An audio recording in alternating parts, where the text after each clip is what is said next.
Hi everyone welcome to my YouTube channel again. तो morning रे ये पखाड़ खाई सारिकी टिके बाहर को पळाई आसती जेहेतु मोर टिके काम थिला खरा गरम जोर से होता तो सीझी सीझी ये बस को वेट कलापर बस आसी पहुँच जाता मो लोकेशन में पहुँचिकी टिके लेंबू पानी ठंडा ठंडा पी सारा गोटे पाखरे भल लोकेशन को जाइली बुलापाई किंतु से जोर से खरा और गरम है जे से लोकेशन में रहा ही कष्टकर हो गला। तो से रिटर्न पळाई आसती रूम को फ्रेश होगापर मुझे मो पर्स देखुली जोटा कि हजि जाता और जी भी रिटर्न कर पाइकी थैंक यू।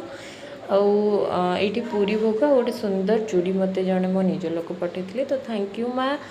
आउे यूठू बेल पणा टे पीवाई बहुत इच्छा था जेहेतु गोटे बेल थिला तो नड़िया कदली आ कि ड्राई फ्रुट्स आउ कस्तूरी छतुआ टे